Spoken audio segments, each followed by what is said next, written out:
আসসালামু আলাইকুম। অবশেষে নাইম আমাদের মাঝে পৌঁছালো। নাইমের বাড়ি মূলত কুমিল্লায়। আর আমার বাড়ি তো সিলেটে সবাই জানেন।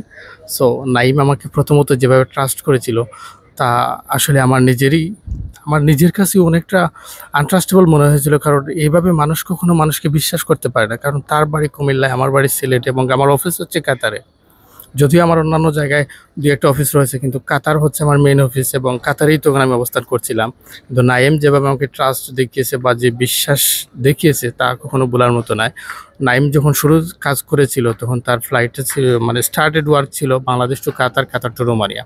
সো যখনই তার টাকার অ্যামাউন্ট ছিল এবং অ্যাডভান্সের যে টাকাটা ছিল সেটা মূলত ছিল আপনার কাতারের জন্য দিবে ৫০,০০০ এবং রোমানিয়ার যেমন ৪০,০০০ টাকা। সো এই ৯০,০০০ টাকা দিয়ে সে কাজ শুরু করে। এই যুগে মানুষ মানুষকে ২০,০০০ টাকা দিতে ভয় পায়, ১০,০০০ টাকা দিতে ভয় পায়, কিন্তু সে ৯০,০০০ টাকা দিয়ে কাজটা শুরু করে। আসলে আমি তার প্রতি কৃতজ্ঞতা প্রকাশ করছি এবং সে যে আমাকে বিশ্বাস করেছে তা কখনো ভোলার মতো না। আর বিস্তারিত আমরা তার মুখ থেকেই শুনবো, আলহামদুলিল্লাহ। ওকে রাইম। আসসালামু আলাইকুম। আমি এমডি নাইমুল হক। আহ, প্রথমে ভাইয়ের সাথে কোনো পরিচয় ছিল না। আমার ভাইয়ের পেজের মাধ্যমে ভাইয়ের সাথে নর্মালি পরিচয়।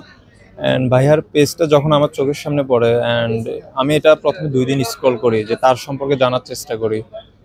তো জানার চেষ্টা করতে পারছিলাম, বাট ওনার কোনো ছবি পাই নাই আর কি। তো ওইটা নিয়ে একটু টেনশনে ছিলাম।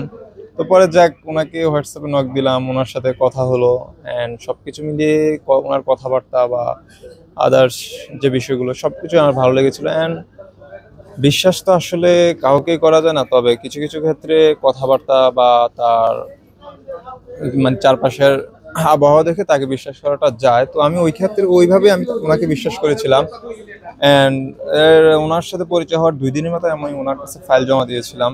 তো জমা দেওয়ার সময় যে অ্যাডভান্সের যে মানিটা, ওই মানিটা দেওয়ার পর উনি আমাকে একটা রিসিপ্ট দিয়েছিল, বাট ওনার কথাবার্তা সবকিছু মিলিয়ে আমি বলেছিলাম যে রিসিটের প্রয়োজন নেই, এইভাবে কাজ করতে পারেন, সমস্যা নাই। দেন উনি বলেছিল কাতারে কারো মাধ্যমে টাকাটা জমা দিলে ভালো হয়। তো কাতারও এরকম আমার কেউ না থাকার কারণে আমি নিজে এখান থেকে বাংলাদেশ থেকে টাকা জমা দিয়েছিলাম। তো এভাবে আর কি দিন চললো, অ্যান্ড খুব তাড়াতাড়ি কাজ হলো, অ্যান্ড দেখা যাক বাকিটা কতটুকু হয়, ইনশাল্লাহ। তো